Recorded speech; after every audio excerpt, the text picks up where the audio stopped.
what is your name and where are you from? My name is Rick Ray, and I'm from Ventura, California. Awesome. How did you originally hear about my website? I found you just during a Google search looking for Dixie Chicken, the live version. And there was Shawn courageous enough to go in there and do it literally the way that it's played on that live album, and who had Yes. the talent to teach me how. Kudos for that. That one's one of the hardest ones I've ever done to this day.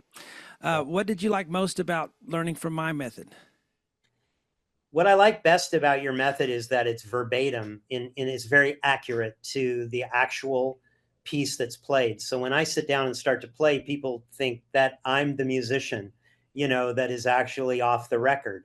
And that's the way that you teach us. And that's the right way to teach. Awesome. Thank you. What makes my method different from other online piano lessons? I realize these are kind of repetitive. Your Shawn, your method is different because so many online lessons have those bars that drop down and Yeah. they kind of play it clinkety clinkety clank, and it's very cold. It's almost like written by AI in a Yeah. way. And you bring the humanity to it, and you bring the real performance aspect that those musicians who played it that you're learning from and sharing with us. You transmit that to us in a way that we can then take on to our listeners, and they just know that it's real.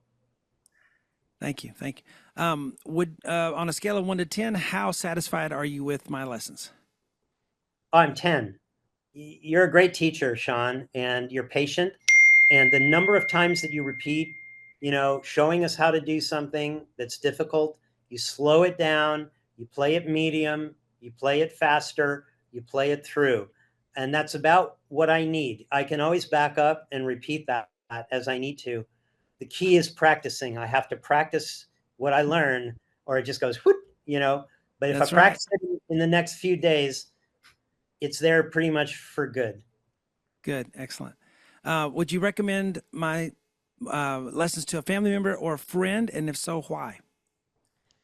I have recommended you to friends. My family members aren't piano players that much. I have a drummer and a guitarist son now. So two Okay. sons who Oh, play, good. but they don't play piano. But I have recommended you to others because of the way that I learn. It may not be the way everybody learns, but I learn visually, and I learn Yeah, through that's right. listening, and I learn through theory, not through sheet music. Right. And that's just, that works for me, and I would like to think it would work for lots of people. Excellent. Thank you. Rick, here at the end, what can I do for you? Is there anything I can help you with or any questions you have for me?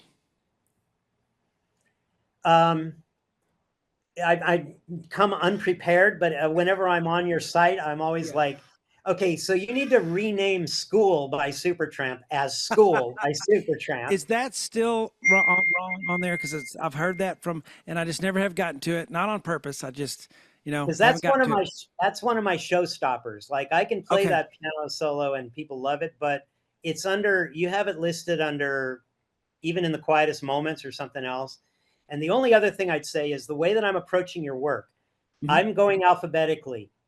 I audition every single Okay. one of your lessons. Oh, And if I really? want to learn it, I star it. I put a star on it, it goes into my preferences, and then I'll Yeah. learn it, or favorites, right? But I need a way to sort by date added because you keep adding new music and I may be Yes. missing it because I'm all the way down the list, and new stuff's coming in. So I want to go back and make sure I get them all. That is good. So there's some couple technical things. I need to make sure school is correctly labeled, and yeah, date. So have a category that's yeah, the date added. So I have a Yeah. little. I have to. I'm in the process of getting a new web developer, so he's going to help me do that because that's always money to add a new thing. But I do have the newest ones added there. I tried to put a note, so will help you a little bit. Once you log in, you get on the dashboard. There's a On the whole front. list of everything. But I agree with you that there needs to be a running list of from beginning to end, and that's part of the things we want to do as we're revamping the website. So hopefully we'll make some more money from all this, and I can pay somebody to make those changes for me. How many subscribers do you have? Do you I mind telling have, me? gosh, there's There's close to 20,000 on this new website that I did. I did have the one I had before. I had close to 80,000, but I had to change a lot of those because they were dummy email addresses. But right now I have 20,000, not active members, but profiles that are on the website of people that have subscribed in the past or Well, currently. kudos to So, you for building a career out of this and doing what you love. That's the dream of oh yeah, basically yeah. all of us. You're doing what you love, you're making money at it, and you're providing an amazing service to people. Thank you so much. I'm working on yours. I'm going to do extra good, extra hard, work extra hard on it. Rock and Pneumonia has been one I've always wanted to do. I've through the years, people, oh, when you do Rock and Pneumonia, I said, well, it's got to be a hard request because I got to make my time. I have to, be paid for it because I'm working on all these, and I've never hit that. Someone who was willing to pay for it, and I had the time to do it. So now I'm finally getting to do it, and man, I'm going to do the heck out of it. So. I was in Costco and it was playing on the speakers in Costco. I'm not kidding. And I went, well, this one I've got to look up, and it wasn't on there. And I said, okay, it's time. Yeah, it's an incredible piece, and I hadn't listened to it in a while, but it's got everything. Yeah, it's got everything you'd want for the And it blues boogie challenged me. woogie rock genre. Yeah. It's just gonna, yeah, it's gonna be killer. So I'm looking Yeah. I'm forward to it. working.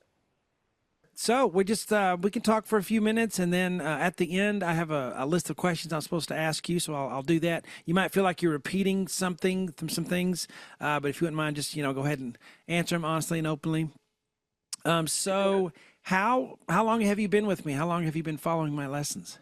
So I think I just found you during a Google search because the way that I learn is by kind of going online and watching other people play Sure. and show, actually you see the hands actually performing the piece. And Uh-huh. you came up on a search, and I just started watching one of your free, first lessons. Sure. And I'll tell you, it was for Dixie Chicken because that is one Okay. hard piece, right? Really Yes. hard. And I needed to go further with it. So I went ahead and subscribed to you, and I never looked back. I mean, I basically try to do a lesson every day. Awesome. Wow, that's great. Do you remember how long ago that was that you found that one? What year You about? know, I'm going to say at least 2 years, maybe longer. It was when you were basically just using the whiteboard a lot. Okay. Yeah, Most well of your that had lessons were just on the whiteboard. yeah, that's going to be maybe it can't be 10, is it 10 years ago? It couldn't be, well, Yeah, cuz it couldn't I be. haven't used the actual whiteboard in maybe gosh, maybe 8 years, something like that, cuz I went to, I think it was just just digital. that a lot of the lessons that I looked at were Oh, probably sure. from the whiteboard because the majority of the lessons you had then were, and then you've updated, of course, since then. Yeah. So you have it look like a really cool job. You're a in films and making movies. Is that Yeah. right? So I have a kind of a two tiered job. The first is that I travel the world and make documentary films. Wow. And, I've been in war zones and in Ukraine. Oh my But I've gosh. also been to amazing, inspiring places like Iceland. I recently flew a drone that you may have seen online through the volcanic eruption in Iceland that's Oh going on yes. there, like right through the lava. And but the main gig, the way that I actually make a living and support my family, is that I license these clips. Like I license each clip individually online Okay. for people to use to download. They sign a contract, and they can use it in their own programs however they want. So my wife and I are often just sitting up at night watching TV. Could be Uh-huh. anything. It could be a movie. It could be CNN. It could be a news report. And one of our clips will come by there. We'll just be like, whoa, Oh you my know? gosh. Yeah, this could be a whole podcast alone, just what you do for your work. Wow. So Yeah, you never know when you're going to see your stuff show up. never. And we try to travel. We've been to 85 countries. We take a 4K camera and we go Yeah. with a drone. And this is like for me what you're trained to do. I know how to set up shots, how to make them look like something that a producer would really want, Yeah. and how to do them right. So piano is just a sidelight for me. Yeah. Well, some of these you members have the most interesting jobs. Really, truly do. Do you ever get tired of all the traveling, or do you just really enjoy that? No, traveling is my passion. When I Yeah. go on vacation, I go home. And Okay. I live here near Santa Barbara. It's a beautiful area. I see the ocean from my home. It's like going on vacation. But when I travel, I'm working and I'm loving it. I've been traveling Yeah. since I was about 22 years old when I bought a backpack and just Yes. started going around the world, Oh my gosh. living off just a few dollars a week and making a living at it. And now I do it a little more comfortably, but I still love to travel close to the people, stay in the local hotels, and just get into adventure. That's my favorite thing in the world. Gosh, I can see a podcast of you just do cataloging your trips and everything. Probably a lot I've of work though. I've done a few of those. I mean, I'm a spokesman for Adobe stock footage, so Oh wow. they've made a So few commercials with me in it. well, I'll tell you what, I have a lot of very successful, I don't know, say wealthy, people who are on the site for some reason, whatever reason, just really intellectual type, self-made guys. If someone were wanting to use some of your clips, where would they go? You would go to dvarchive.com. That's David Victor and then the word archive, no S.com. And you can license it directly off our site. But we also have big reseller relationships with Shutterstock and Pond5 and all the big licensing Wow. agencies. They're more like a big Vons or a Safeway, and we're Yeah. like a lemonade stand on the corner. But we still do a lot of direct licensing for people. Yeah. Wow. You Yeah. you guys are just amazing me. I had no idea this was my demographic on the site. I mean, the stuff that you do. I have another guy that's the leading oil and gas producer, or not producer, but he sells oil and gas in the Northeast. I have it. John Cena's one of my clients who hires Oh, requests for that's me all the cool. time. Niels Lofgren from, I can't say his last name right, but he's the guitar player for Bruce Springsteen.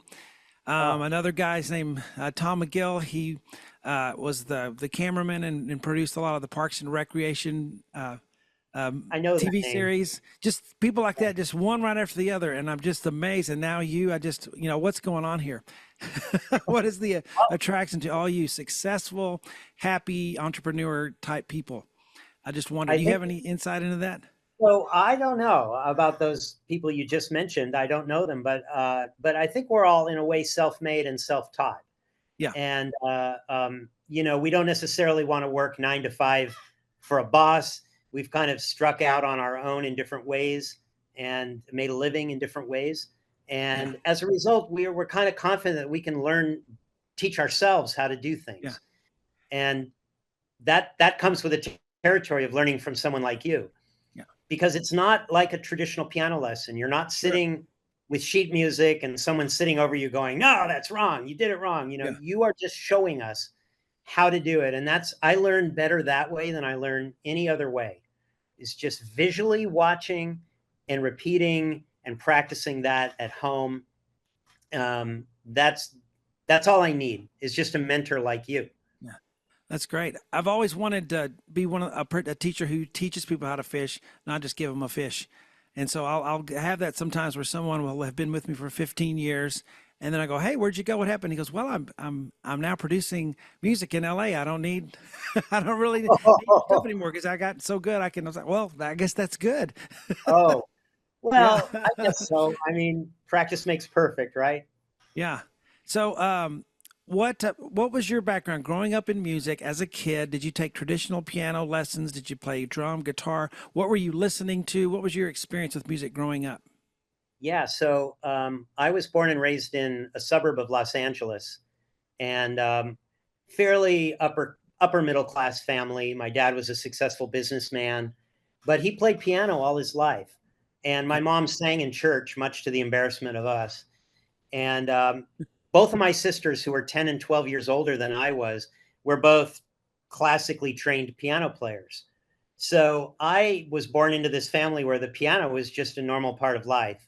And we all took lessons from a very strict piano teacher. She was a fascinating lady because she'd had a stroke and she lost the use of her left hand. And so Hmm. she would have to show you both the right and the left hand with her right hand. And she would just show it to you and then you'd have to do it, and it was Yeah. it was a unique situation, but it was very much a traditional situation Okay. where we learned Fur-Elise and we learned Moonlight Sonata and we played by music, and we weren't encouraged to learn by ear or to play anything like that. Now, when you grow up in a family where everybody's pretty proficient, you have to define your own niche Okay. uh, in order to kind of like stand out. And my niche became ragtime. Okay. Love it. I just, got into Scott Joplin, and I bought a big book of Scott Joplin, and I started playing it, which helps with your left hand, Sure. uh, and boogie woogie too, and that kind of thing. And that was totally something that my parents and my sisters did not play. Okay. Um, so that was like the next step away from piano lessons. Okay. But then once I got into college, I would say, I started to play with friends and in bands. And at that point, you just learn by ear. You Yeah. start to hear what you want to play, and you start to figure it out. And that's when I think this is a really important distinction, because that's when you internalize music. Okay. You're not just playing something by a cue that's out in front of you. And I believe the same thing for actors. If actors, or if you're giving a speech, you're just reading it, Yeah. it never feels, you never really internalize it, and it doesn't come across as if it's really coming from you, inside you. But Sure. I feel like when you start to learn the theory behind the music and you can figure it out, then it's internalized and you never need sheet music again. It's all in Right. there. Yeah. You can Yeah. always go back. You can always, like, I make notes at all your lessons of, I don't use your exact notation system, but I kind of use my own. And Yeah. if I need a cue, I'll go back and get it. But once it's in here, it's kind of like there forever. Yes. And so my sisters and, my dad, who passed away, he used to say to my sisters, "This guy's a genius. He can just pull stuff, just pull it out of his rear. Look at him. He doesn't need any music. How does he do that? He's like a Yeah. genius." It's not a genius. It's just internalizing and understanding music from a theoretical standpoint, and repetition, practice, and getting better at it over time. Yeah, it's like I was watching a video of Paul McCartney trying to explain to someone in an interview, and this is when he's older. No, this is not too long ago, how to start, piano, how to start music, and the things he said, I was like, where is this coming from? But it's how he did it. He never read music. He never had a lick of theory. Yet the Beatles' chord progressions are some of the most innovative and cool Yeah. chord progressions I've ever heard on anyone. Yeah. So he was able to do that, like you were saying, internalize it, and he had his own way of coming up to grips with that. And he was trying to use it to teach other people. And I'm thinking that's not going to work for everybody. That works for Paul McCartney, but and he's kind of proving that point that everyone comes to grips with internalizing music in their own way. So I have my way of writing it down, and you have your way of doing it. But you've got to find your way. Yeah. There's not one way that works for everyone. That's what I think the mistake is with sheet music. Yes, it is a way to learn to play music, but when Elton John's ripping out a solo or vamping on a chord, he's not reading sheet music to do that. Yeah. Right? Exactly. He has it But internalized, and it's just flowing out of him. And that's always what I want to get from the students on the website, is that you begin to do what you're doing, where music starts to flow from within you instead of trying to be a robot and just play the spots on the page. Because there's no enjoyment in that, I don't think. it's like those lessons that you see online where the things just come down and they Yeah, drop down like those Synthesia, I bars. hate it. And those are really, like, they have no soul. They have no No, humanity to them. They're just like no, a AI version of the song. And it doesn't exactly. have, I would say for McCartney, I do know his dad played standards in bars and stuff. Yeah, And so Paul probably got some sense of those better, I would say almost better chord progressions from the yeah, 30s yeah. and that kind of thing. Hmm. Kind of probably internalized him without even knowing it. Yeah. But the way his brain was working when he was explaining how he started, it was just kind of really weird to me. But I was like, that makes sense, and I can see how he did that way. But it just shows you that music is something that there's more than one way to do it. Reading music is just something that man invented to help the process a little bit, and we kind of get stale on that, and people will actually look at guys like you and me and say we're cheating, or you're not really, you're not being a real musician because you can't read music, and that's just ridiculous. Yeah, for sure. There's no Um, point in that. Yeah. In So what was so you go along, you're playing. Can you read music if you had to? Are you Yeah, yeah. I can you read can read if you music. need to. I Okay. mean, I want to, but it's not fun, Yeah. and it's not my preferred way to learn. Yeah. For me, I'll like look at music and I'll see all of it, but I'll see the D written above it and then an E, and then, and I'll go, okay, I know where I basically need to be here. And then maybe I can use a little bit of the sheet music to kind of figure out where Yeah. I'm following a melody or I'm doing some kind Yeah. of riff within it. I have a theory, Rick, on why you guys who are so highly intelligent, I mean, you can read music, but it's not your forte, and you either you don't want to, or it's just kind of a roadblock to you. I have a theory why that works, and it's just because of my years of teaching. I've been teaching almost 40 years, and it's this that you have really good ear. You have a really good ear. You have music in you already when you're born, and that ear is so good that when you start traditional lessons, you're going to go to the thing that works for you. If you have a strength of a good ear, you're going to hear it and then play back because of what your ear hears.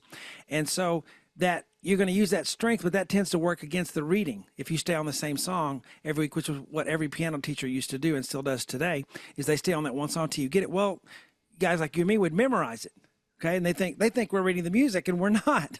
We're using our ear and remembering, and then so we get better and better apparently at reading music. But what we're getting better at is that ear part, and then the sight reading starts to separate from how our playing level. Then we become frustrated because how am I so good? How do I have this music in me, but I can't read this stinking music because we're using the strength, which is the ear, and so the sight. And now other people who don't have a good ear, they become great sight readers because that's the only way they can do it.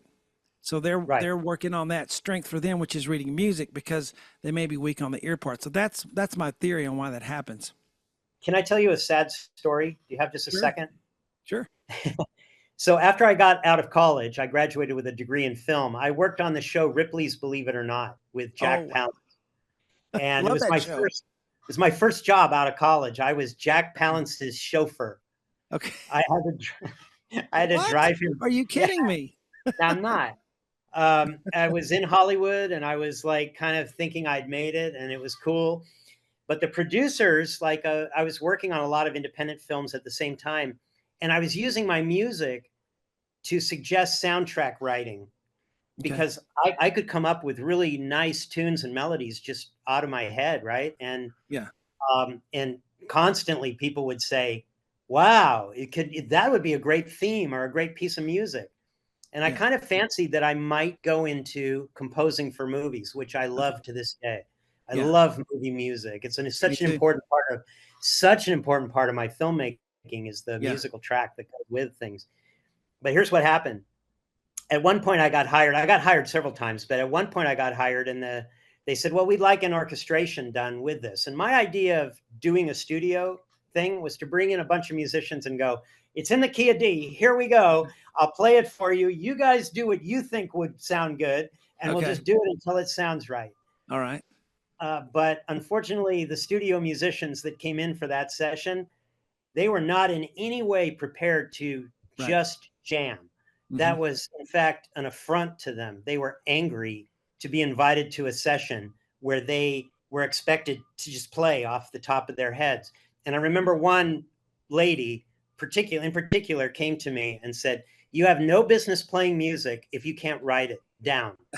If you can't write it down and show me what you hear and what you Yeah. want me to play, Yeah. then you're never going to make it in this business. You might just as well Oh pack wow. it in." Oh wow. And I must say, it I kind of shifted more towards filmmaking after that because I realized that I can't write music. I can read Yeah. it a little, Yeah. but I'll never be able to sit down and write it. And that was the end of that. Yeah, maybe not in that system that's being forced down our throats sometimes. There's a list out there of the greatest musicians who never read music or don't read music, and I wish she could have seen that. At the top of the list is Ray Charles, and Oh no one man. can refute that because they can't go, oh, I don't believe that's true. You know, he's blind. He's not reading music. But yeah, I wanted to get to the part of my lessons that I'm kind of that I feel like is an important part of it, and I wondered your take on it. So from the very beginning, I've never, done where somebody wants to play a song, so I put the melody in the right hand and I make it easy, and like it's kind of like elevator music where they're playing, like you'd hear in the store, grocery store if you went in. I always want to play what Elton John's playing. I want to play what Roy Vuitton's playing. I want to play the real thing, Billy Joel. I don't want to play something that's supposed to, make me feel good. I want to do what they're doing, even if it's hard. I want to give it a shot. So that's I've kind of gone that way from the very beginning. So everyone else, that does lessons will put the melody in the right hand, or just, give you some simplified chord thing that'll work for the song. But I've always been go for it. Because people get really fired up if they feel like, oh, I'm going to play, what my favorite artist is playing during this song. Do you notice that my lessons are arranged that way? Do you care? I have noticed that, and that is probably one of the principal reasons why I subscribe to you. Because in learning that first Dixie Chicken song, which I have never fully learned, it's Hmm. too hard. It But is hard. in learning that solo that's in that, you played it exactly as it is performed on that live version. And I don't, that's what I want. I do not want to buy sheet music. Yeah. And as you know, a lot of sheet music you buy isn't right. It isn't No, it's even wrong. close. That's It's right. completely wrong. And I also don't want to be taught by someone who's just, yeah, teaching me to play the melody in the right hand and accompany in the left hand. Yeah. I can do that. If I want to add that, I will. And sometimes I do. But basically, I love the fact that you are verbatim. And I can't imagine how much work that takes to get it, to get it exactly right. And even to hear it. Like sometimes Well, it's this is going to very, make you sick. This is going to make you sick, Rick. But this is one of those gifts that God has given me that I can't brag about, because if you're given a gift, I mean, that you got it. You didn't do anything to get it. And I'm not bragging here, but when I hear anything, I have, they call it perfect pitch. It's not perfect. I hate that word for the term. But anything I hear, I immediately know what all the notes are. And so if I'm going to transcribe, like I'm doing Rockin' Pneumonia for you, I'm going to sit down at the kitchen table, put the headphones on, and I'm just going to start writing when I hear it. amazing. And it's just all there. It's as if you're talking and I'm writing down what you're saying. That's how it works for me with music. And so I know a lot of people that, blows their mind, but that's really just how I've been since I was a little kid, a baby even. I just hear everything. And once I got old enough, I was able to name what the notes were, but I was already hearing them, from a kid being in diapers. So that's how I do it. And that's what that one gift is what allows me to do what I do for you guys. I'm not the best teacher. I'm not the best player. I know you guys think I'm really good. Maybe I sort of am, but there's always somebody better. But that's the one gift that allows me to give you guys that those accurate arrangement, is that ability just to hear and know what it is. It's kind of And a so curse too, huh? you're saying you can just sit at your kitchen table. You don't need to have the keyboard in front of you to figure it No, out. no. Sometimes I will do that because I like to feel the physical. There's a connection there. But if I'm not near a piano, I'll just sit down at the table and do it. Wow. Yeah, and it's actually that's faster. I do that process faster than I do, because then I've got to learn it, because nothing replaces the physical playing. So Yeah. even though I've got it in my head and I wrote every note down, I've got to practice it like you guys do so I can get it under my fingers. Now I may do it faster and get it quicker, but I still have to go through that process. And that takes the longest.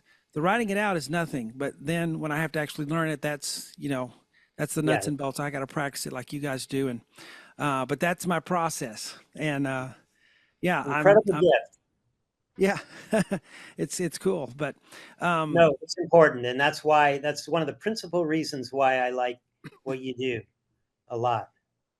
I love it. So yeah, I've always wanted to do that. And I always felt like, rather than dumbing something down so that trying to get more people, I feel like you guys get fired up when you go, man, I think I can do it. I think I could actually pull this off. And even if you can't maybe play it as fast as you want to, you can still play some of it or most of it. And even that process is fun. Like you said, Dixie Chicken, maybe you're not finished with it yet, but you maybe have done a lot of it, and that feels pretty cool, even to be able to do that part of it. That's not Yeah. your profession. That's just this is what you do for fun. On the side that you have part of your life, and And, you enjoy it. I, So I don't know if this is useful to you, but I will say one thing, and that is that when I travel, I find myself sometimes in train stations, like in Paris or in the UK and other countries, they have pianos. They Yeah. just have a public piano sitting out there. Or I find myself in a party with a bunch of people or in a pub in Ireland or Sure. Australia. And Wow. Your the life. fact that I can, sit down and actually with no music and nothing, I can just sort of like play things that people really like, that they Yeah. recognize, and it sounds authentic. And they're, just going. I was playing some Lyle Mays, Pat Metheny kind of stuff Okay. in Australia, and some guy came down and he goes, "Are you Lyle Mays?" And I said, "No, and not even close." Yeah. And Yeah. he goes, "Yeah, but you're playing that exactly as Lyle Mays plays it, and that's incredible." So, Kudos to him for for me, noticing. Yeah. And that's like, fun, isn't it? That's fun to do that. And it's you not just an want ego to light. thing. It's fun to see other people start to light up because of music. And you're the one that's providing that. That's fun.